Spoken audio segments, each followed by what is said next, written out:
The German Ideology by Marx and Engels. Chapter 3. Saint Max. 5. The owner. For the way in which the owner is divided into three refractions, my power, my intercourse and my self-enjoyment, see the economy of the New Testament. We shall pass directly to the first of these refractions. A. My power. The chapter on power has in its turn a trichotomous structure in that it treats of 1. Right, 2. Law, and 3. Crime. In order to conceal this trichotomy, Sancho resorts very frequently to the episode. We give here the entire content in tabular form, with the necessary episodical insertions. I. Right. A. Canonization in general. Another example of the holy is right. Right is not ego.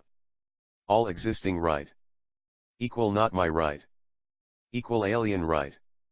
Equal existing right. Equal alien right. Equal right of others. Not my right. Equal right given by others. Equal, right, which one gives me, which is meted out to me. Pages 244, 245.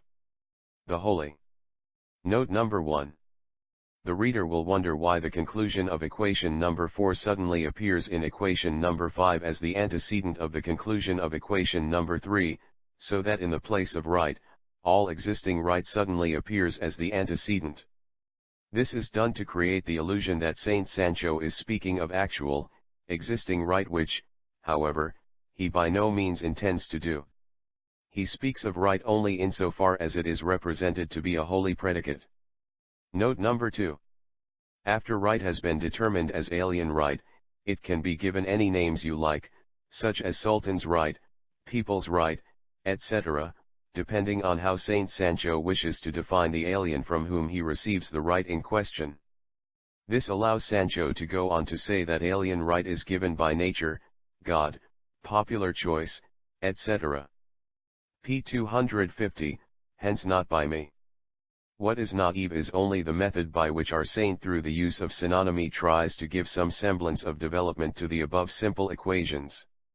If some blockhead considers me right, what if he himself is the blockhead who considers him right? I begin to be mistrustful of my right. It would be desirable in Stirner's interests that this were so. But even if a wise man considers me right, this still does not mean that I am right. Whether I am right is quite independent of my being acknowledged right by fools or wise men. Nevertheless, up to now we have striven for this right. We seek right, and to this end we appeal to the court. But what do I seek from this court?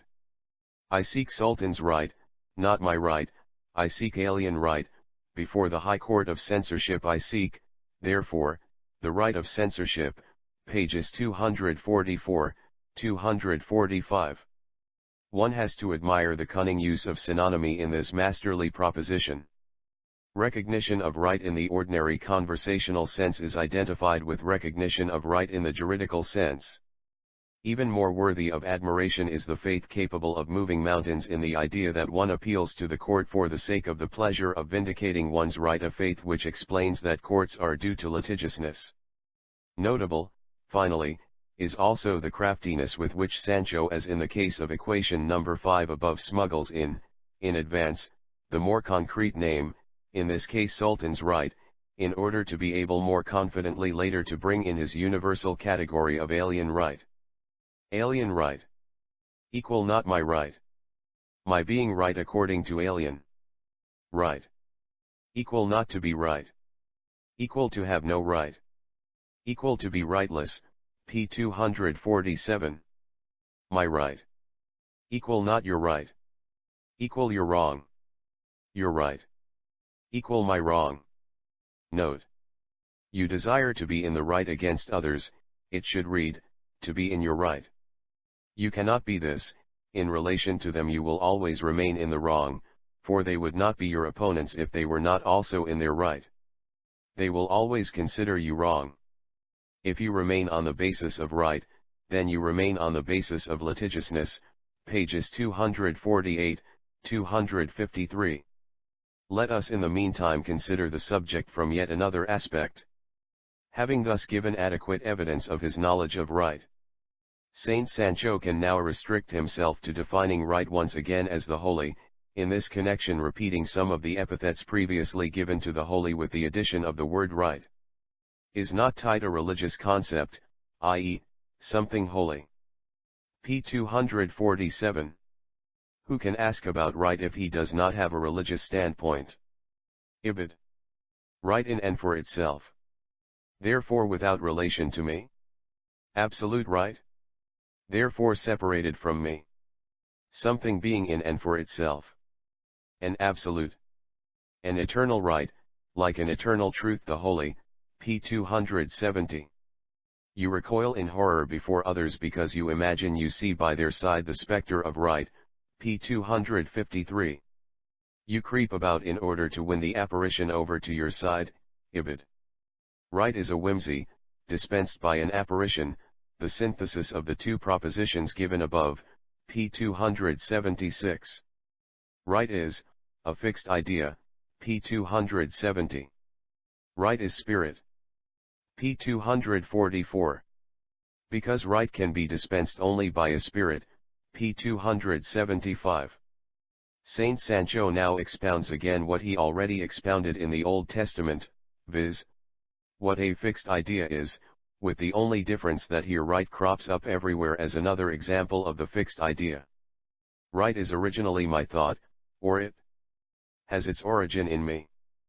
But if it has escaped from me, in common parlance, absconded, if the word has been uttered, then it has become flesh cf. John 1:14, and Saint Sancho can cat his fill of it, a fixed idea, for which reason Stirner's whole book consists of fixed ideas, which have escaped from him, but have been caught by us and confined in the much praised house for the correction of morals.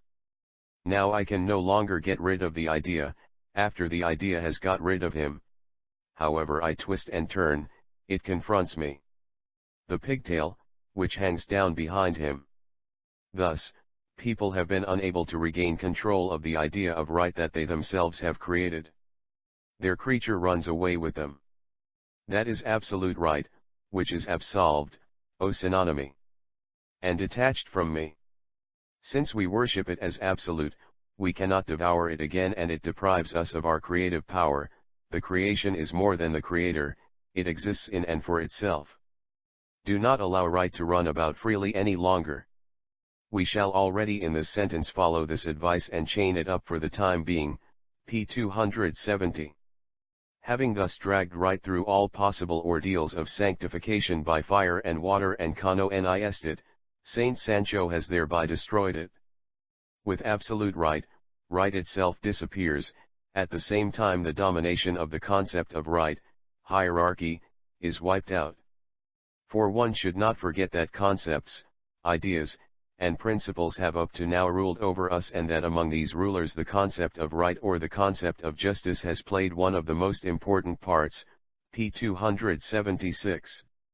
That relations of right here once again appear as the domination of the concept of right, and that Stirner kills right simply by declaring it a concept, and therefore the holy, is something to which we are already accustomed, on this see hierarchy.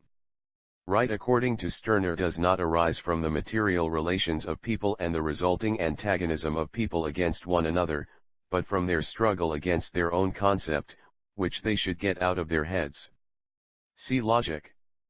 This last form of the canonization of right comprises also the following three notes.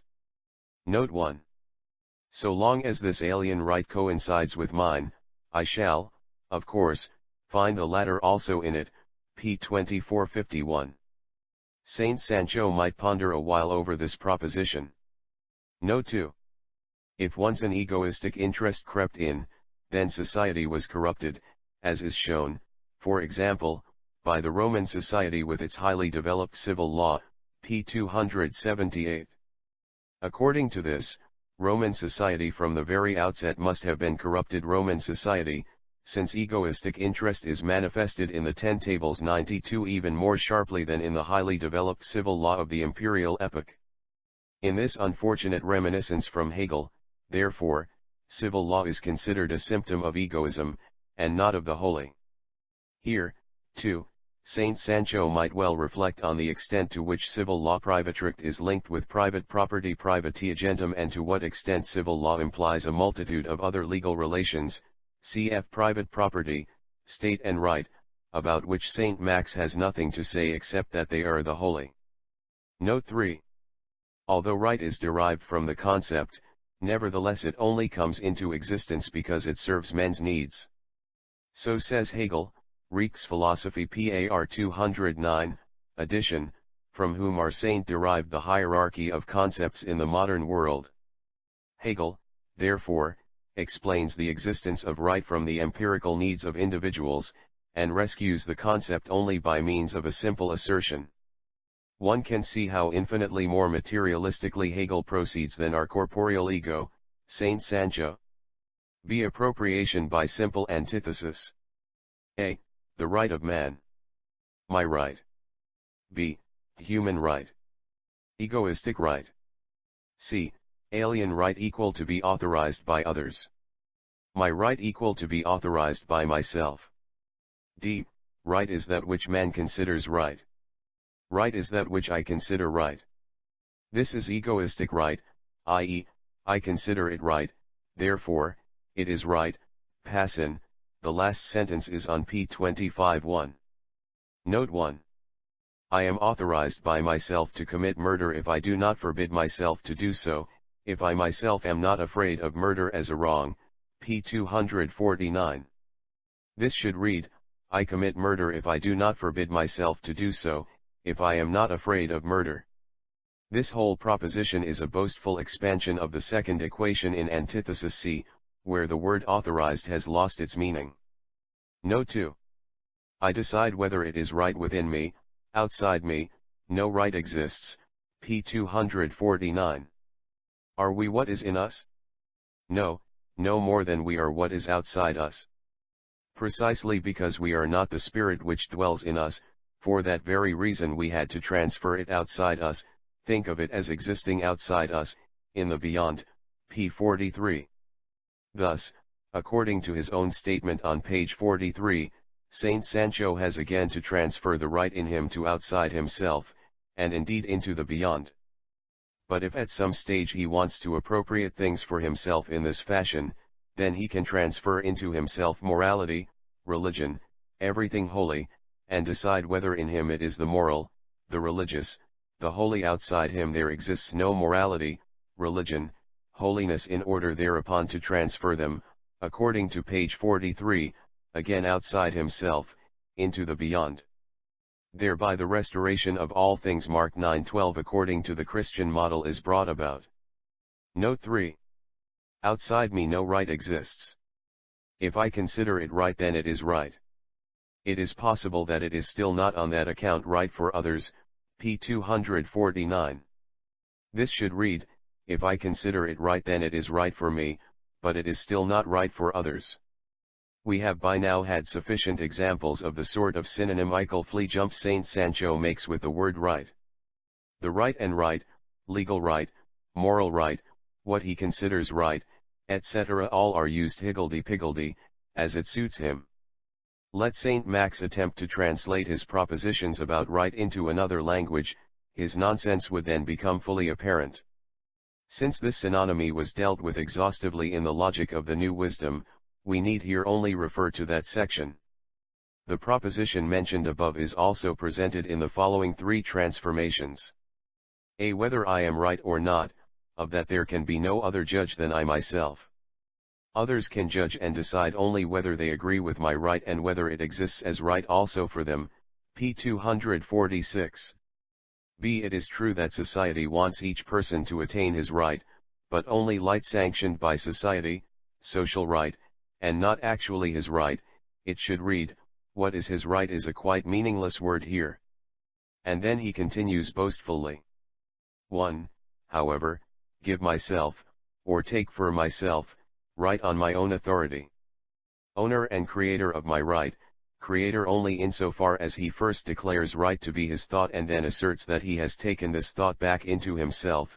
I recognize no other source of right but myself, neither God, nor the state, nor nature, nor man, neither divine nor human right, p. 269. See, since human right is always something given, in reality it always amounts to the right which people give to, i.e., concede, one another, p. 251. Egoistical right, on the other hand, is the right which I give myself or take.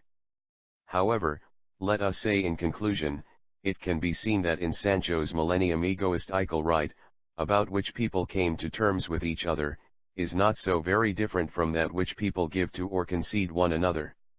Note 4. In conclusion, I have now still to take back the half and half mode of expression which I desired to use only while I was delving into the bowels of right and allowed at least the word to remain.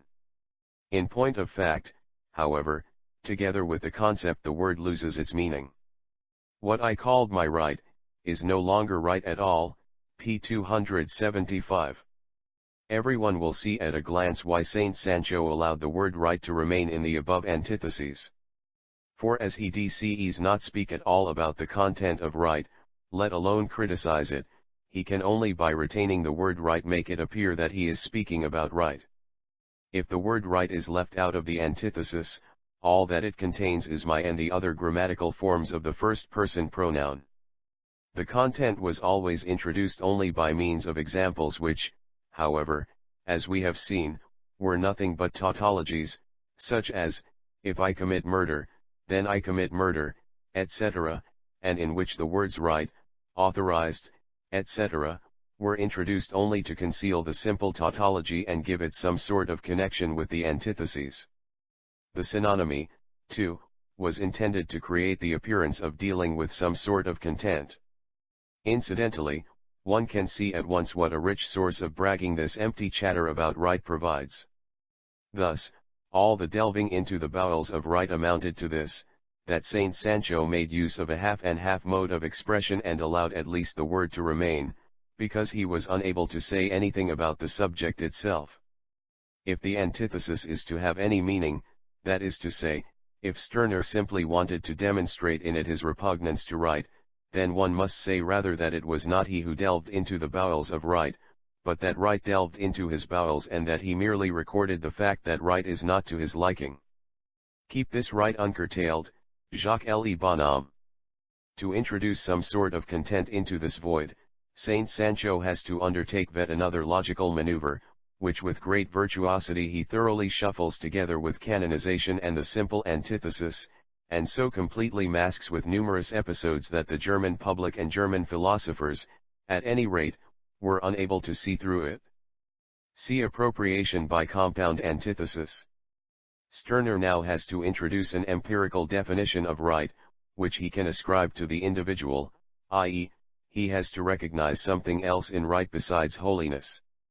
In this connection, he could have spared himself all his clumsy machinations, since, starting with Machiavelli, Hobbes, Spinoza, Bodinus and others of modern times, not to mention earlier ones, might has been represented as the basis of right. Thereby the theoretical view of politics was freed from morality, and apart from the postulate of an independent treatment of politics nothing was accepted. Later, in the 18th century in France and in the 19th century in England, all right was reduced to civil law, which Saint Max does not discuss, and the latter to a quite definite power, the power of the owners of private property. Moreover, the matter was by no means left at a mere phrase. Thus Saint Sancho draws the definition of might from right and explains it as follows. We are in the habit of classifying states according to the various ways in which the supreme power is divided, hence, the supreme power. Power over whom? Over the individual. The state uses force, the behavior of the state is exercise of force, and it calls its force right. The collective as a whole, has a power which is called rightful, i.e., which is right, pages 259, 260.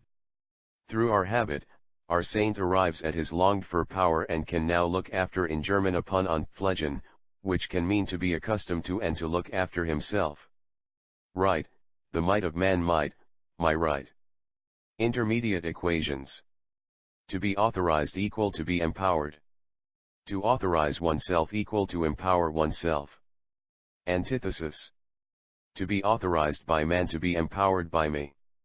First antithesis. Right, might of man, might, my right. Now becomes converted into right of man, might of me, my might. Because in the thesis right and might are identical, and in the antithesis the half and half mode of expression has to be taken back, since right, as we have seen, has lost all meaning. Note 1.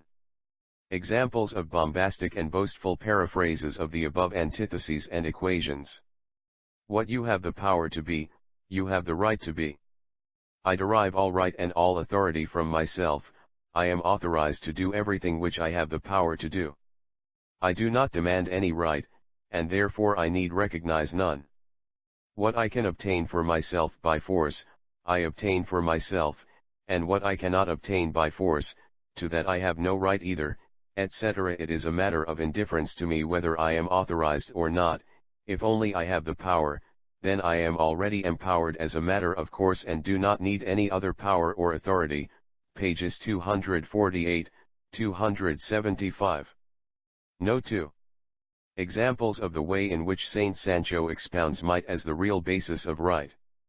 Thus, the communists say, how on earth does Stirner know what the communists say, since he has never set eaves on anything concerning them except the Bluntschli report, Becker's Volksphilosophy and a few other things.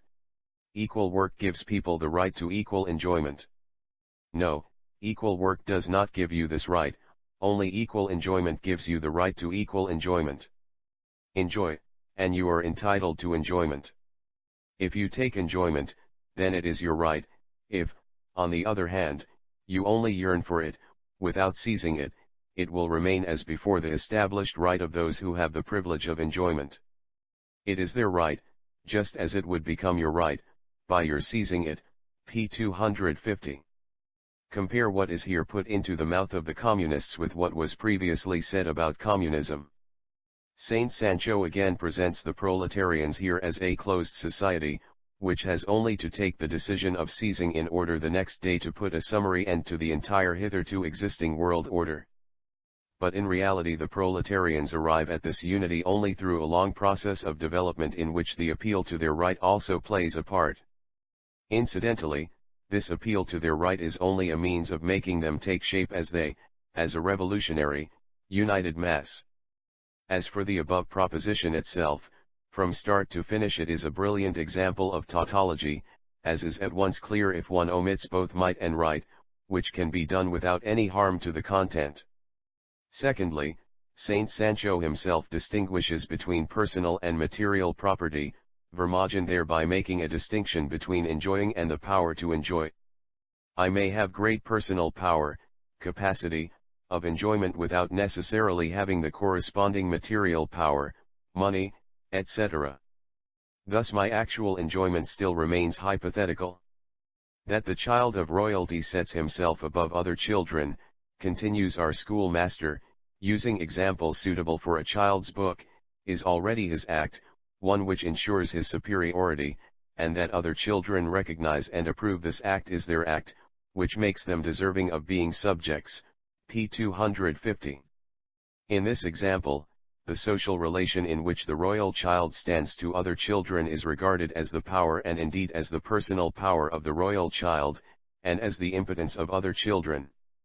If the fact that other children allow themselves to be commanded by the royal child is regarded as the act of the other children, this proves at most that they are egoists.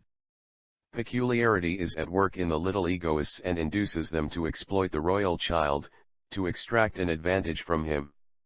It is said, i.e., Hegel said, that punishment is the right of the criminal. But impunity is equally his right. If he succeeds in his undertakings, he gets his right, and if he fails it equally serves him right.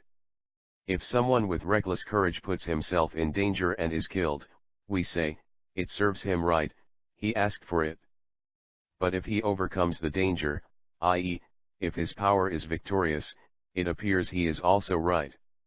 If a child plays with a knife and cuts himself, it serves him right, if he does not cut himself, that is also all right. Therefore it serves the criminal right if he suffers the penalty he risked. Why did he take the risk? knowing the possible consequences. p. 255. In the concluding words of the last sentence, where the criminal is asked why he took the risk, the schoolmasterish nonsense of the whole passage is latent. Whether it serves a criminal right if on burgling a house he falls down and breaks his leg, or a child who cuts himself, all these important questions, with which only a man like Saint Sancho is capable of occupying himself, yield only the result that here chance is declared to be my power. Thus, in the first example it was my action that was my power, in the second example it was social relations independent of me, in the third it was chance. But we have already encountered these contradictory definitions in connection with peculiarity. Between the above childish examples Sancho inserts the following amusing little intermezzo. For otherwise right would be a humbug. The tiger who attacks me is right and I, who kill it, am also right. I am protecting against it not my right, but myself, p. 251. In the first part of this passage Saint Sancho sets himself in a relation of right to the tiger, but in the second part it occurs to him that basically no relation of right is involved at all. For that reason right appears to be a humbug. The right of man merges into the right of the tiger. This concludes the criticism of right. Long after having learned from hundreds of earlier writers that right originated from force, we now learn from Saint Sancho that right is the power of man. Thus he has successfully eliminated all questions about the connection between right and real people and their relations, and has established his antithesis. He restricts himself to abolishing right in the form in which he posits it, namely, as the holy, i.e., he restricts himself to abolishing the holy and leaving right untouched. This criticism of right is embellished with a host of episodes, all sorts of things which people are in the habit of discussing at Stihlis between 2 and 4 in the afternoon. Episode 1. The right of man and established right. When the revolution made equality into a right, the revolution fled into the religious sphere, into the domain of the holy, the ideal. Therefore a struggle has been waged ever since over the holy, inalienable rights of man. Quite naturally and with equal justification, the established right of the existing is asserted against the eternal right of man, right against right, and of course each of these condemns the other as a wrong. Such has been the dispute over right since the Revolution, p. 248. Here Saint Sancho first of all repeats that the rights of man are the holy and that therefore a struggle over the rights of man has been waged ever since. Thereby he only proves that the material basis of this struggle is still, for him, holy, i.e., alien. Since the right of man and established right are both rights, they are equally justified and here in fact justified in the historical sense. Since both are rights in the legal sense, they are equally justified in the historical sense. In this way one can dispose of everything in the shortest space of time without knowing anything about the matter.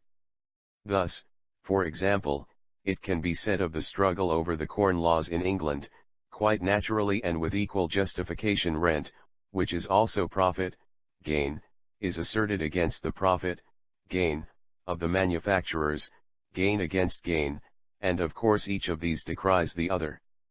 Such has been the struggle over the Corn Laws in England since 1815-93. Incidentally, Stirner might have said from the outset, existing right is the right of man, human right. In certain circles one is also in the habit of calling T established right. Where then is the difference between the right of man and established right? We already know that alien, holy right is what is given to me by others.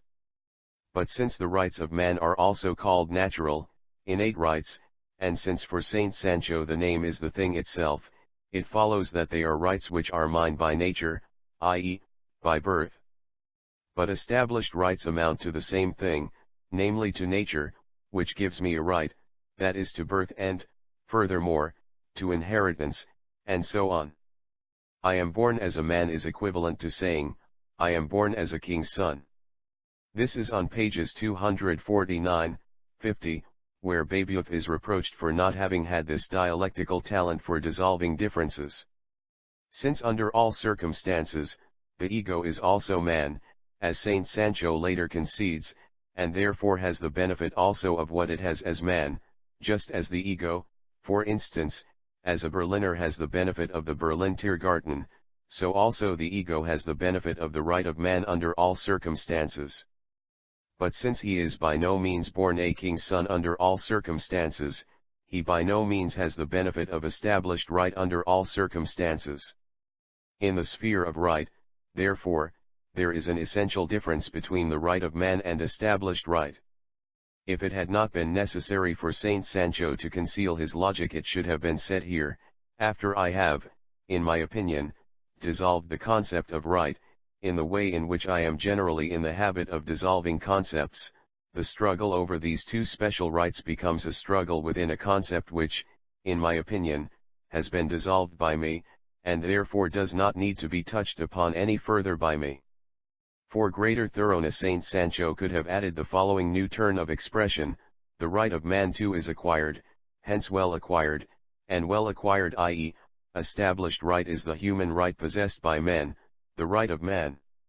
That such concepts, if they are divorced from the empirical reality underlying them, can be turned inside out like a glove. Shakespeare, Twelfth Night, Act 3, Scene 1 has already been thoroughly enough proved by Hegel, whose use of this method, as against the abstract ideologists, was justified. Saint Sancho, therefore, has no need to make it appear ridiculous by his own clumsy machinations. So far established right and the right of man have amounted to the same thing, so that Saint Sancho could reduce to nothing a struggle that exists outside his mind, in history.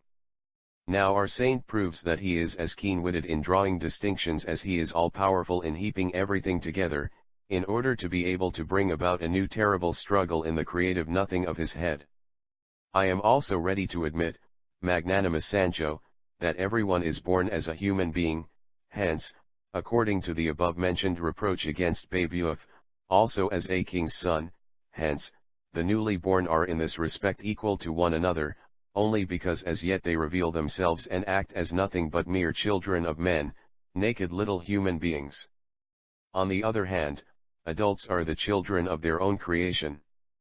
They possess more than merely innate rights, they have acquired rights.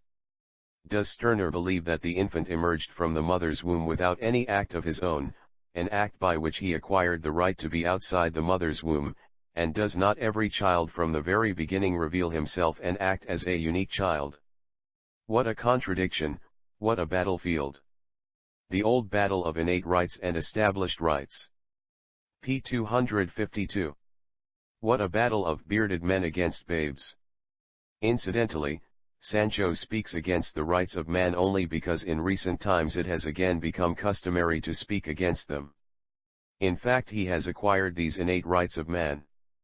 In connection with peculiarity we already met the man who is born free. There Sancho made peculiarity the innate right of man, because merely by being born he revealed himself as being free and acted as such.